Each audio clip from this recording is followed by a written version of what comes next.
Beloved, let us enter this moment with a sense of stillness, for it is only in stillness that the truth can be heard, not the truth of the world, not the truth of the human mind, but the truth that whispers beneath all appearances. And it is to this deeper truth that you have been called. There comes a time in the life of every earnest seeker when something within begins to stir. You cannot explain it, you did not choose it, and yet it rises. A quiet dissatisfaction appears not as complaint, but as a knowing that the life you have lived, the identity you have carried, the concerns that once held your attention are no longer enough. They no longer satisfy. They no longer fit. And when that moment comes, there is often a sense of aloneness, not because the world has abandoned you, but because you are leaving behind a world that no longer speaks to your soul. You see, the world of the personal self, its fears, its ambitions, its anxieties, its noise has been the atmosphere in which you walked for many years.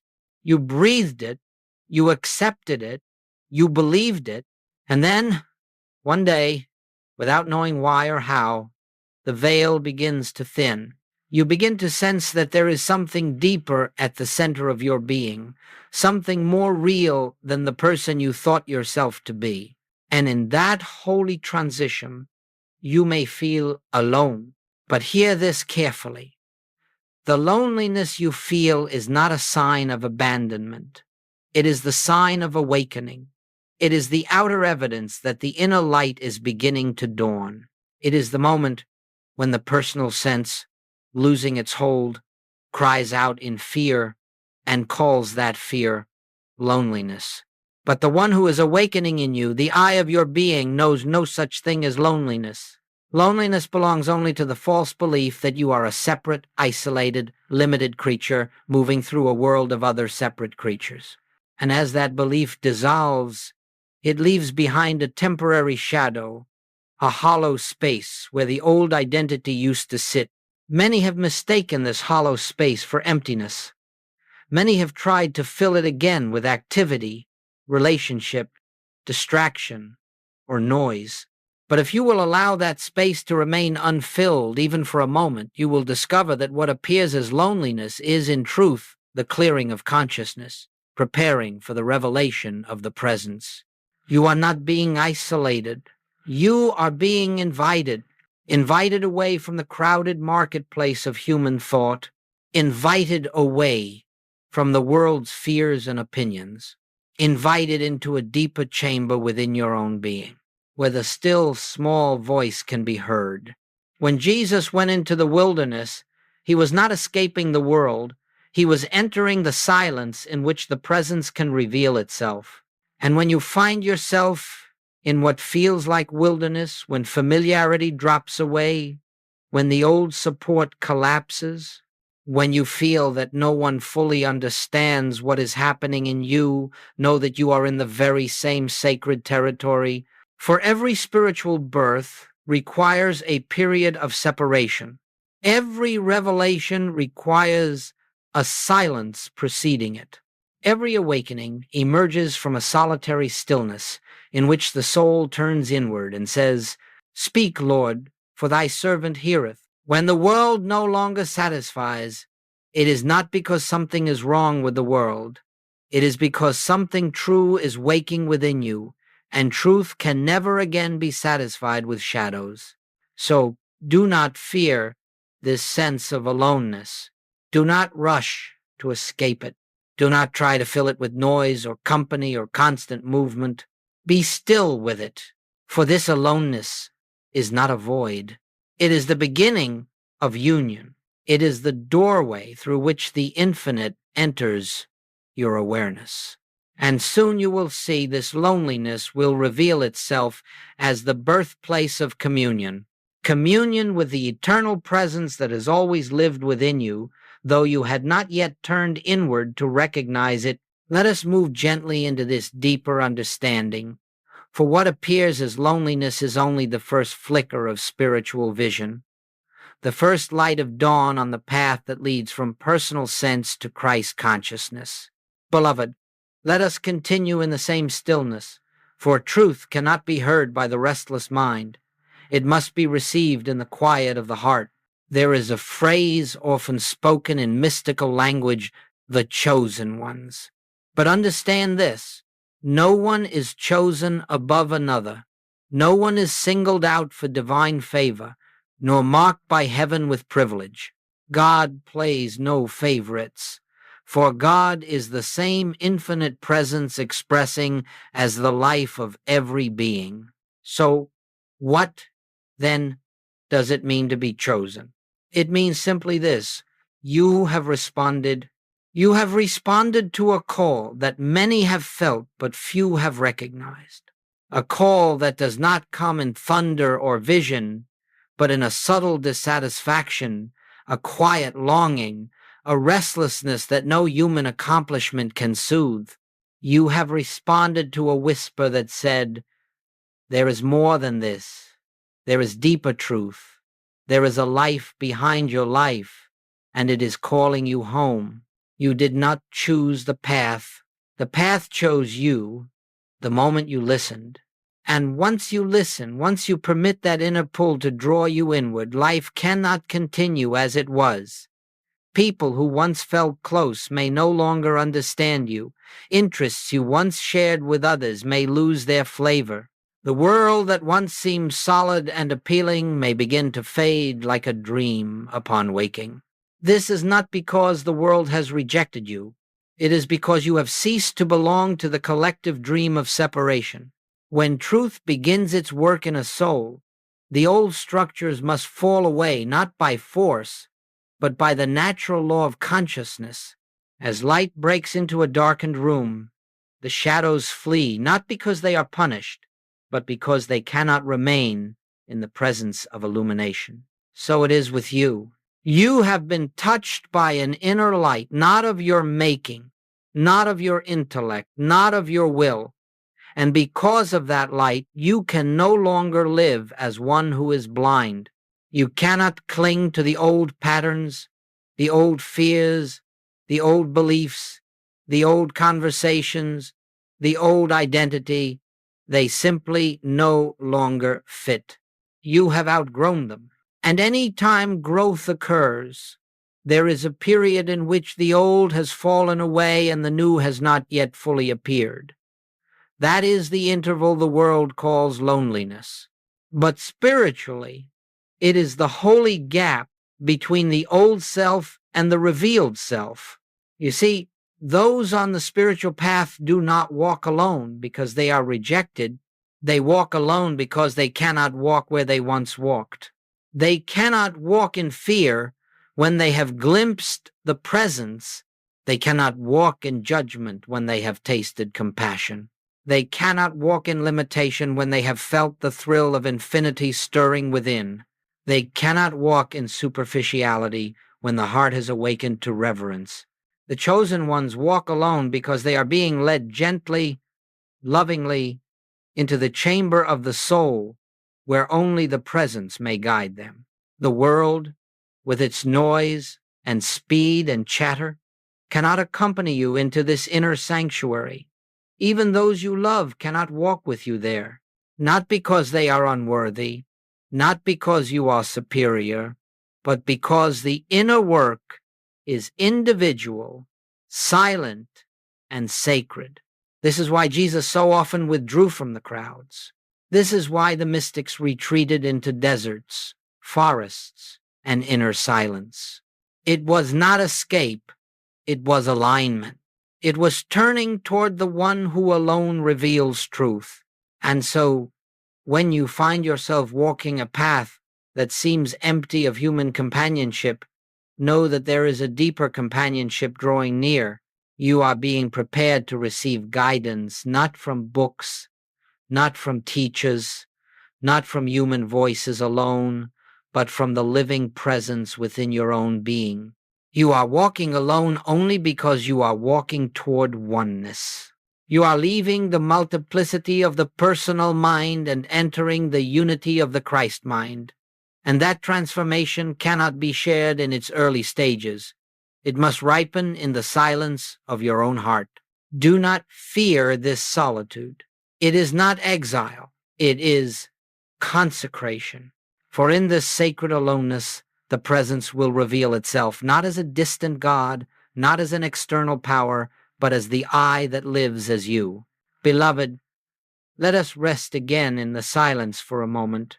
For only in silence does truth rise to the surface of consciousness.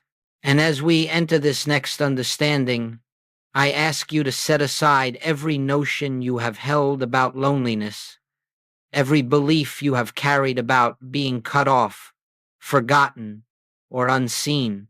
For these beliefs belong not to your true self, but to the personal sense of self that has no foundation in truth.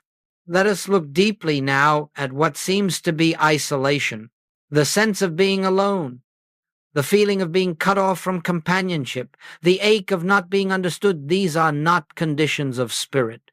These are not conditions of the I that you truly are. These sensations belong only to the personal self, the limited identity we have mistakenly assumed for so long. And when that personal identity begins to lose its place in consciousness, it cries out, it trembles, it resists, it whispers its last defense, I am alone. But hear me now, that which says I am alone is not the real I at all. It is the echo of a belief in separation, a belief in vulnerability, a belief in a life dependent on other persons for its sense of completeness. You see, the personal self has always been alone because it has always believed itself to be separate from God, separate from source, separate from others, separate from life. Itself, the personal sense of self is born of separation, lives in separation, and interprets everything through the lens of separation. When it speaks of loneliness, it is merely confessing its own nature. But you, your true being, are not the personal self. You are not its fears. You are not its history. You are not its limitations, nor its narratives, nor its trembling belief in abandonment. You are the infinite, appearing as individual consciousness. The loneliness you feel, then, is not a spiritual condition. It is not a statement of truth. It is simply the sensation produced when the personal identity begins to dissolve in the light of awakening. As the false self loses traction, as the ego loosens its hold, there is a space, an interval, in which the old identity has faded and the new awareness has not yet stabilized. In that space, the mind interprets the release as loss. It interprets the dissolution of illusion as absence. It interprets silence as emptiness. But spiritual silence is not emptiness. Spiritual silence is fullness without form. The mind says, I am alone, but the spirit whispers, be still and know that I am God. The mind cries, no one understands me. But the spirit answers, I in the midst of thee am mighty. The mind fears, I am losing everything familiar. But the spirit reveals, you are shedding only what was never you. Beloved, if you can see this clearly, if even for one moment you can recognize that the sense of isolation belongs only to the unreal identity, you will discover a freedom beyond anything the world can offer. There is no isolation in God. There is no separation in the I am. There is no aloneness in the infinite presence that constitutes your being. When you touch even lightly the realization that you are not a personality seeking God, but God expressing as your individuality, the illusion of isolation begins to dissolve of its own accord, not through effort, not through self-analysis, not through trying to attract companionship, but through the simple recognition of truth. For what is there to be alone when infinity is your identity? How can you be abandoned when omnipresence is the essence of your being? How can you be isolated when God is the life, the breath, the awareness functioning as you. Loneliness has no reality in the Christ. Isolation has no place in the presence. The sense of being alone is nothing more than a passing shadow cast by a self that is disappearing. Do not cling to the shadow. Let it pass, for as it passes, something wondrous begins to dawn, a sense of inner companionship, not dependent on persons, not dependent on circumstances, not dependent on the world at all. This companionship is not metaphorical. It is not imagined. It is not symbolic. It is the living presence revealing itself within your own consciousness. And when that revelation comes, even if softly, even if briefly, you will know beyond any human doubt that you have never been, nor could ever be, alone. Let us move now into a deeper recognition, beloved. We have seen that loneliness belongs only to the personal sense of self. But let us open our awareness to what replaces that sense when it dissolves. For the moment the false falls away, the true begins to shine forth. And what shines forth is not merely comfort, nor confidence, nor emotional reassurance, but something infinitely greater, the living companionship of the I Am. This companionship is not something you acquire. It is not something you earn. It is not something you summon. It is the very nature of your being. You are not a solitary creature trying to reach a distant God. You are not an isolated identity calling out into the void for a presence that seems to remain silent. You are the place where the infinite expresses. You are, in truth, the very avenue through which the I Am reveals itself. Goldsmith often said, "The presence goes before you, walks beside you, and stands behind you." But this is not figurative language.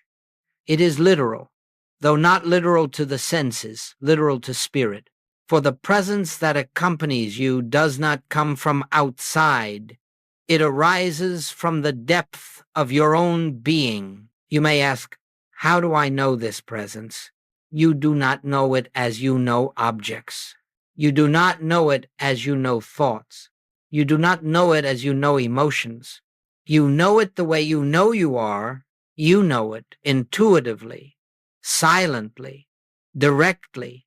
The companionship of the I Am is the felt awareness of a life not your own, yet utterly yours, a mind not your own, yet functioning as you, a love not your own, yet beating at the center of your heart. This presence is not an influence. It is not an energy. It is not a force moving upon you. It is yourself. And when the personal sense quiets, even for a moment, you begin to feel this inner companionship, not as a sensation, not as a mystical experience, but as a quiet certainty that you are upheld by something greater than yourself, something that is not separate from yourself. You may be sitting alone in a room, and yet the room feels full. You may be walking down a silent path, yet you feel accompanied. You may be facing uncertainty, yet you feel a calm that has no source in human reasoning. This is the I Am revealing itself. It comes as stillness. It comes as peace. It comes as a gentle awareness that you are being carried. And it comes most clearly when you stop trying to find God. Goldsmith taught that the presence is discovered not through effort, but through awareness. Not through struggle to reach God, but through the realization that God has never ceased to reach you. The moment you stop striving for spiritual experience, you open the door to the one who has been present all along. There is a companionship within you that is beyond human companionship. It cannot leave you. It cannot fail you. It cannot betray you. It cannot die. For it is the infinite expressing as the very consciousness you call I.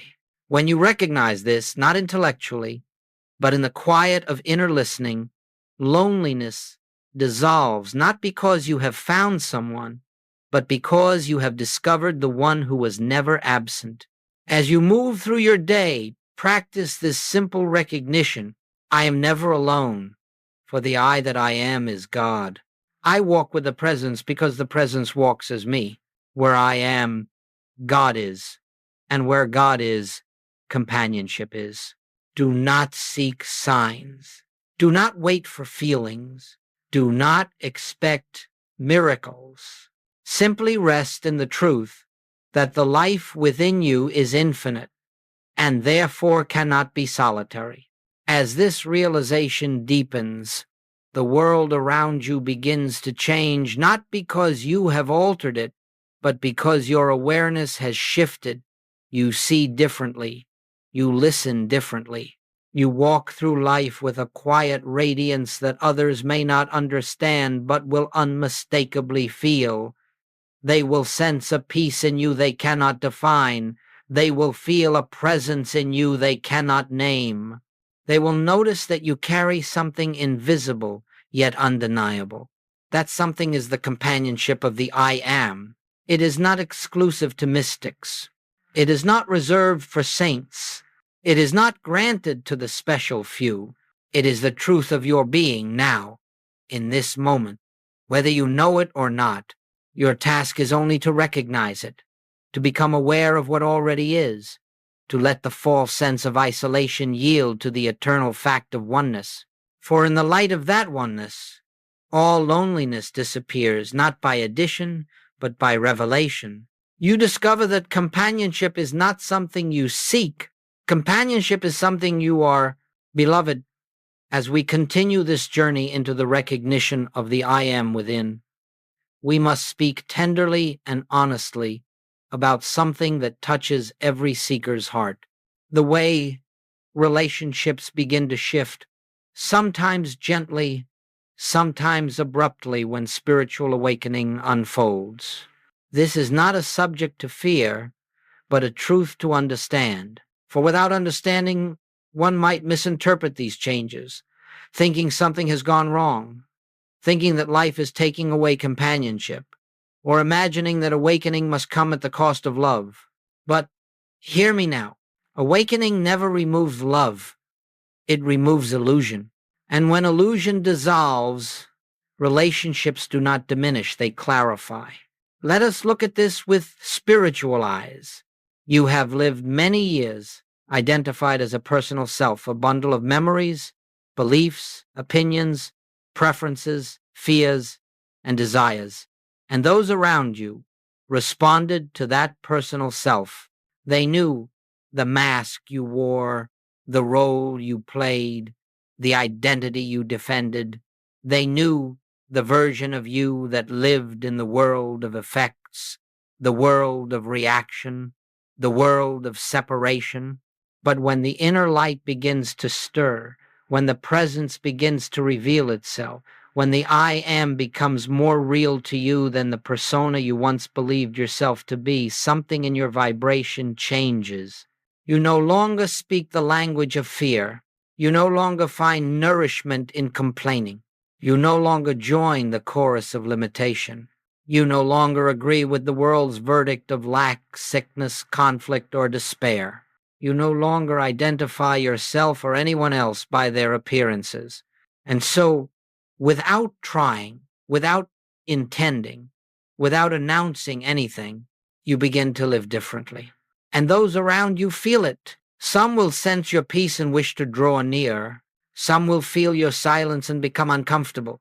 Some will misinterpret your detachment as indifference. Some will accuse you of changing, and indeed you have, though not outwardly, but inwardly. You have changed kingdoms.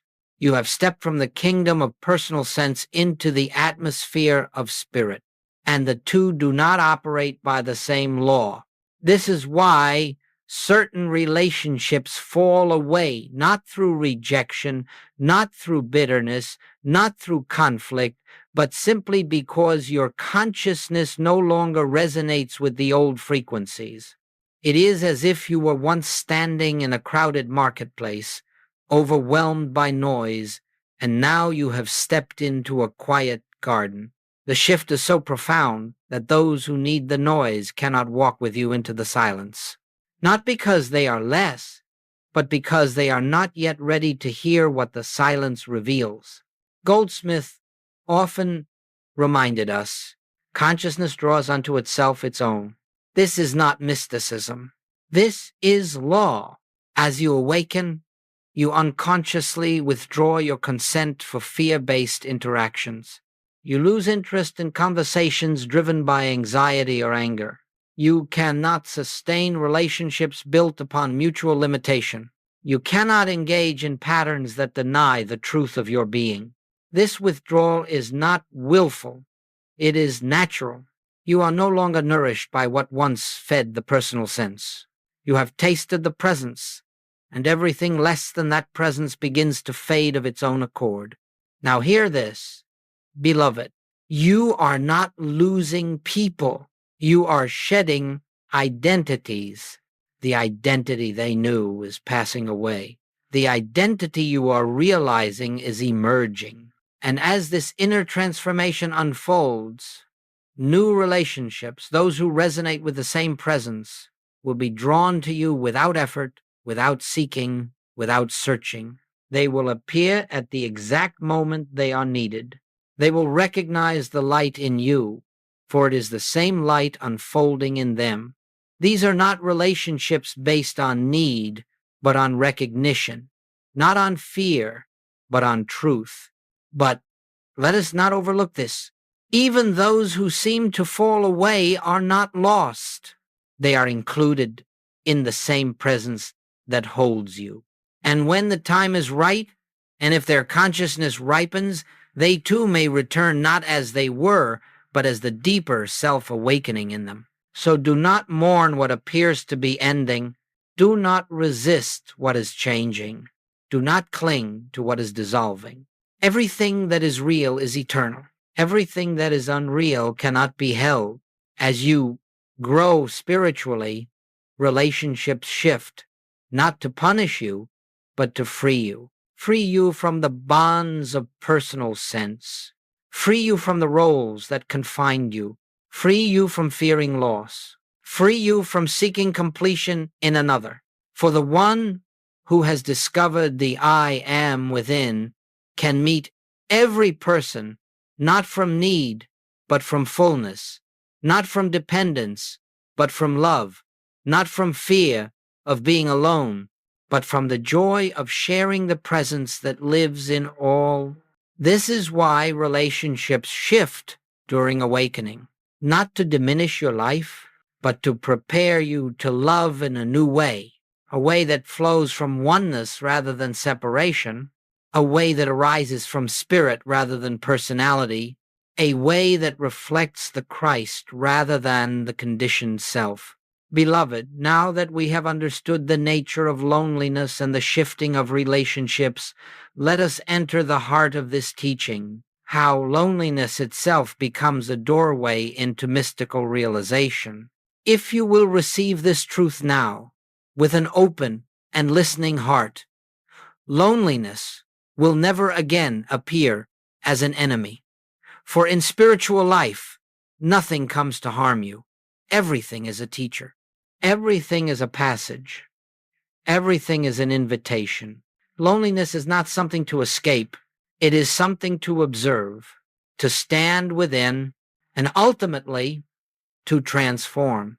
When the sense of personal companionship fades, when the old ways of relating dissolve, when you feel the emptiness that once frightened you, stop. Do not seek distraction. Do not run back into familiar patterns.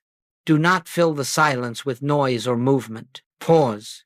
This pause is the foundation of Goldsmith's teaching. It is the doorway through which the presence becomes known. The moment loneliness arises, do not engage the story around it. Do not describe it to yourself.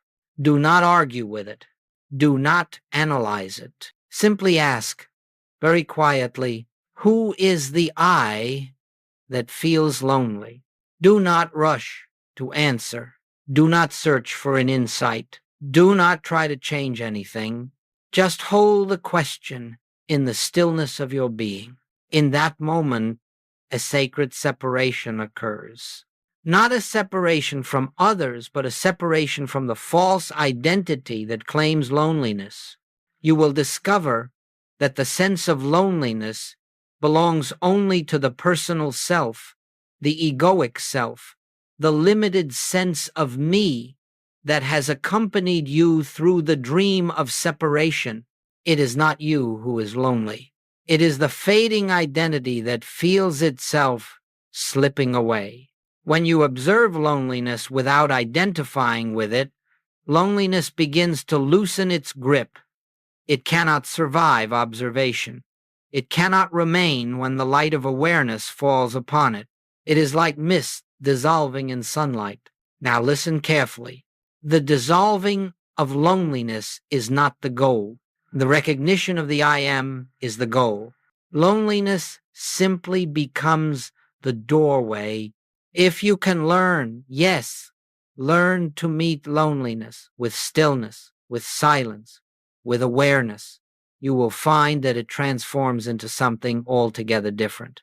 It becomes a spaciousness, an inner clarity, a deep quiet that is not empty but full of presence. This is what the mystics meant when they spoke of the desert blooming. The desert is the absence of personal sense. The blooming is the revelation of the presence. When you pause in the midst of loneliness, you will begin to sense something subtle, something gentle, something that cannot be grasped by the intellect. You may feel a warmth behind the heart, or a softening around the mind, or a sense of being held without any external cause. This is not emotion. This is not imagination. This is not the mind comforting itself. This is the presence making itself known. And if you will continue to pause each time loneliness rises, each time fear arises, each time the personal sense trembles, you will begin to live in a new rhythm. The pause becomes a sanctuary. The silence becomes a companion. The stillness becomes a teacher. This is what Joel Goldsmith called practicing the presence. Practicing the presence is not thinking about God. It is not requesting God. It is not visualizing or affirming. It is recognizing that the very I which observes loneliness is not the lonely self at all. It is the infinite self, the I am, the Christ appearing as your individual consciousness. The moment you recognize this, even faintly loneliness turns from a problem into a practice, from suffering into initiation, from emptiness into revelation. Here is the mystical principle. Loneliness is the veil that hides the presence. The pause tears the veil. Recognition reveals the presence behind it. Not by effort, not by struggle, not by technique, by stillness, by awareness, by willingness to stand in the silence. As you practice this, loneliness will visit you less frequently, and when it does arise, you will not fear it. You will meet it as a spiritual ally, knowing that it comes only to draw you inward, to release you from attachment to the personal sense, and to open you to the companionship that has always been within you. In time, and that time may be sooner than you expect, you will discover that loneliness no longer touches you at all. Not because you have filled your life with people, not because you have solved your emotional needs, but because the I am has become your abiding awareness. And where the I am is recognized, isolation is impossible. Beloved, as the inner work deepens, as the I am becomes more real to you than the personality you once believed yourself to be, a new challenge arises not within, but around you. You begin to notice that the world does not understand the shift that has taken place in your consciousness. And why should it? The world judges everything by appearances. The world sees persons. The world sees behaviors. The world interprets from separation. But the awakening that is occurring within you cannot be seen with physical eyes. It is not loud. It is not dramatic. It is not a public event. It is a silent unfolding of spiritual identity, and only those who are attuned to that same unfolding will recognize it. Do not expect the world to understand what God is doing within you. The world cannot understand silence. The world cannot understand peace. The world cannot understand detachment from fear. The world cannot understand why you no longer rush to fix conditions, to defend opinions, to enter arguments, to join in collective anxieties. The world cannot understand how you can sit in the midst of trouble, yet remain still. The world does not understand because the world sees only the outer, while awakening happens in the inner. And so, beloved, you may notice that your peace makes others uneasy. Your silence may disturb those who have not met silence within themselves. Your freedom from fear may seem unrealistic to those who still worship fear as their god. Your refusal to speak judgment may confuse those who gain their energy from conflict. This is not your failing. This is not their failing. This is the nature of awakening. When you shift from the personal sense to the recognition of the presence, you begin to live by a different law. You live by the law of spirit. You live by the law of oneness. You live by the law of revelation rather than reaction. And the world around you will try, sometimes forcefully, to pull you back into its rhythm, not out of malice, but out of misunderstanding. The world fears what it cannot categorize, and silence is a language it has not learned. You may hear things such as, "Why don't you worry about this? Don't you care? Why aren't you angry? Why won't you defend yourself? Why aren't you reacting like everyone else?" And if you are not rooted in the truth, you may begin to doubt your awakening. You may wonder if something is wrong with you, if you have grown cold, if you have become detached from life. But hear me now. You are not becoming detached from life. You are becoming detached from illusion. There is a vast difference. You are not losing your heart. You are discovering the heart of God. You are not rejecting humanity. You are seeing humanity through the eyes of oneness. You are not withdrawing from the world. You are perceiving the world without being imprisoned by it. This is what it means to live in truth while the world continues in appearance. Your task is not to convince anyone. Your task is not to justify your peace. Your task is not to defend your awakening. Your only task is to remain in inner alignment, no matter how the outer world responds. Goldsmith said, "Do not attempt to bring truth down to the level of human belief. Lift your consciousness above belief and rest there." You cannot drag spiritual awareness into human conflict, but you can rise above conflict into spiritual awareness. When others misunderstand you, pause. When they pressure you, pause. When they judge your stillness, pause. When they fear your freedom, pause. And in that pause, recognize the truth. There is only one presence. There is only one power. There is only one life, and that life is living itself as you. Do not be tempted to abandon your peace in order to appear normal. Do not shrink your light to match the world's dimness. Do not silence the truth in you to protect the comfort of those who fear it. Walk gently, yes. Walk compassionately, yes. Walk without judgment, certainly. But do not walk back into the darkness simply because others have not yet seen the dawn. You will discover something miraculous.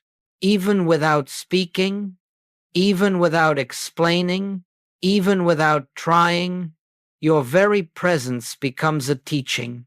People may feel calmer in your company without knowing why. They may sense clarity they cannot explain. They may feel lifted without a single word being spoken. This is not your personality. This is the Christ shining quietly through your consciousness. This is the presence living as you. As you learn to remain inwardly anchored in the I am, the world will slowly shift around you, not by your effort, but by the silent radiance of a consciousness no longer governed by fear. You are not of this world's vibration anymore. You are in the world, but no longer bound to it. You are touched by a higher rhythm, a deeper harmony, a silent music the world has not yet learned to hear. And in time, without seeking, without striving, those who are ready will be drawn to you, not to the personality, but to the presence that shines through the personality.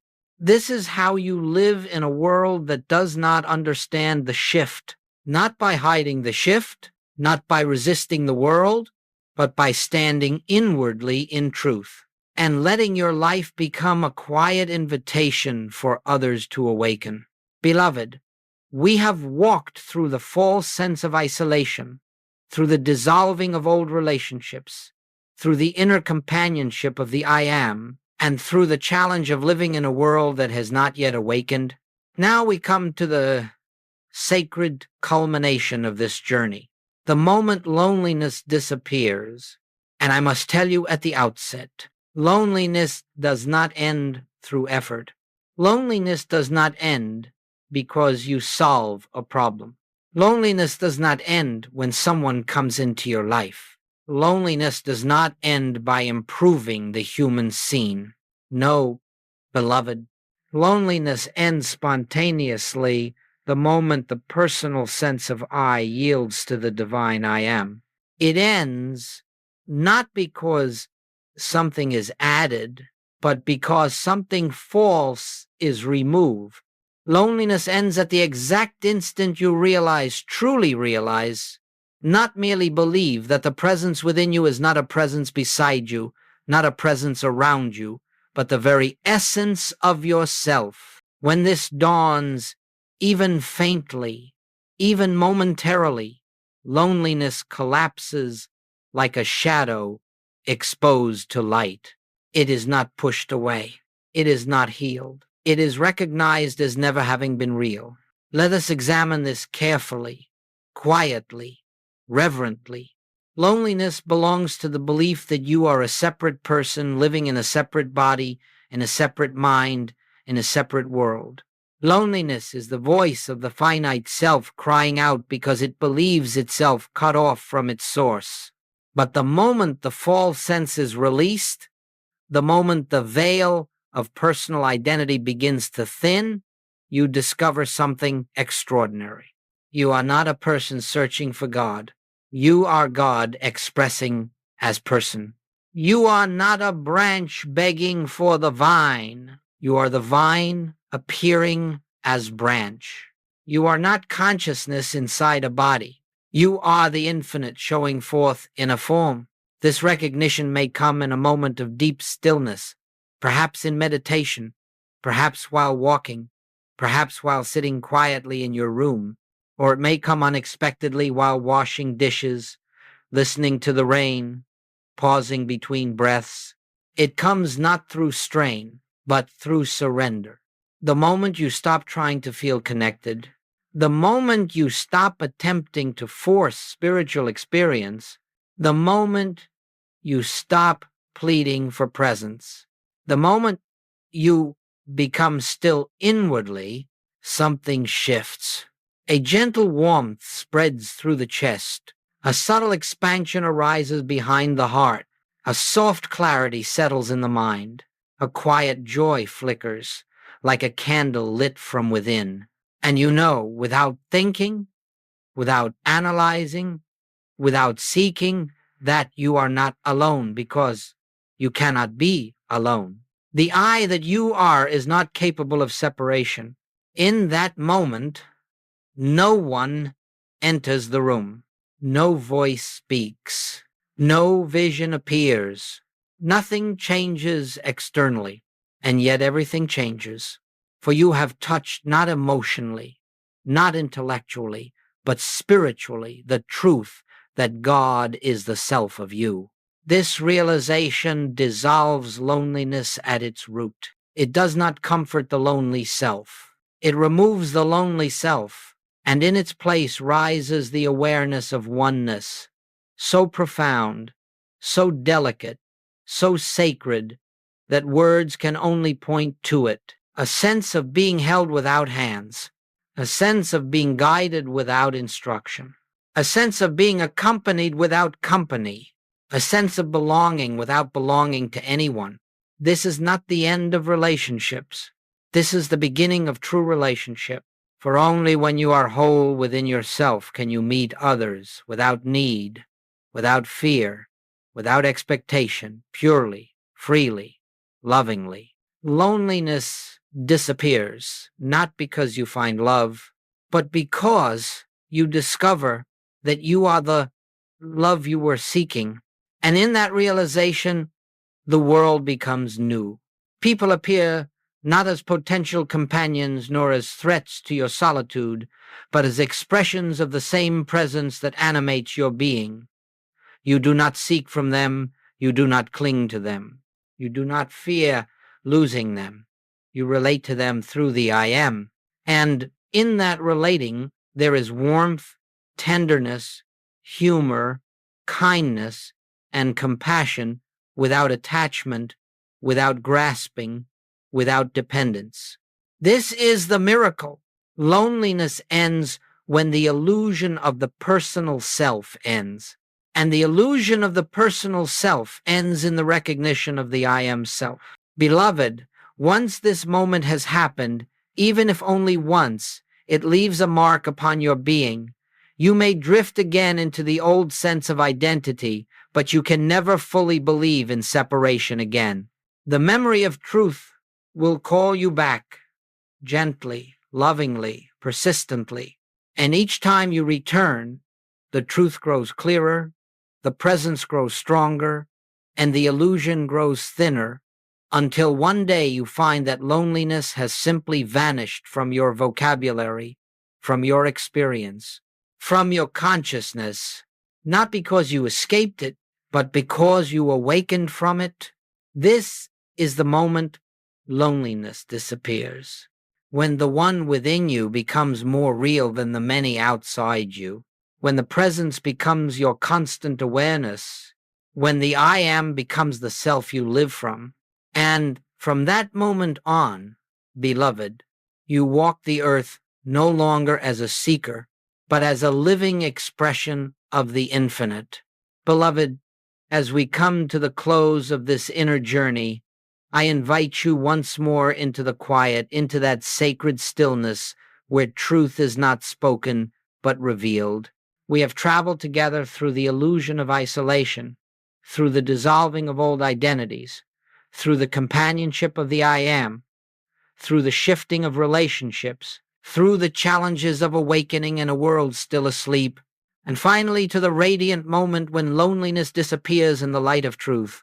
But now, let us gather all of these threads into one simple, eternal realization.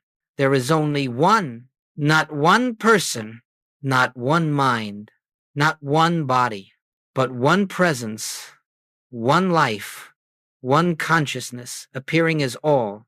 This is the foundation of all mystical teaching. This is the heart of the infinite way. This is the essence of Christ consciousness. And it is this oneness that is calling you home now, not to a place, not to a doctrine, not to an experience, but to the recognition of your true identity. You have never been a separate self wandering through a hostile world. You have never been a lonely soul searching for connection. You have never been an abandoned being pleading for God's attention. You have been and remain the self of God, the I am appearing as your individuality, the infinite expressing in the language of your life. Everything you believed about separation was part of the dream, and the dream is fading. Everything you thought you needed from the world was part of the false identity, and that identity is dissolving. Everything you feared, everything you lacked, everything you longed for, these were shadows cast by a self that never truly existed. For only the I am is real. Only the presence is real. Only the infinite expressing as you is real. And so, as we close, let us rest in this sacred truth. You cannot return to oneness because you have never left it. You can only awaken to it. You can only remove the veil of the personal sense. You can only release the belief in separation. You can only surrender the illusion of being a self apart from God. And when the veil lifts, even slightly, even momentarily, you realize that everything you sought was already present within you. The peace you longed for was the peace of your own being. The love you desired was the love that is your nature. The companionship you yearned for was the presence that lives as you. The connection you craved was the oneness that has always been. Beloved, this teaching is not given to make you better. It is given to awaken you to the truth that you are already whole. It is not offered to help you escape life. It is offered to reveal that the life living you is divine. It is not intended to change your human story. It is intended to free you from identification with the story entirely. You walk now not as a seeker of truth, but as the expression of truth. You walk not as a lonely individual, but as the infinite showing forth in individual form. You walk not with a heart burdened by separation, but with a heart illumined by the presence that cannot leave you, for it is you. As you go forth from this teaching, remember, you do not travel alone. You never have. You never will. The I am goes with you because the I am is the you that goes. Rest in this truth. Walk gently. Remain inwardly still. And whenever the world tries to convince you that you are separate, remind yourself, I and the Father are one. I and the presence are one. I and the I am are one. There is only one, and that one is my being. Beloved, this is your return, not to a place, not to a belief, but to the eternal truth of your identity. Live from this knowing, and your entire world will quietly transform from within.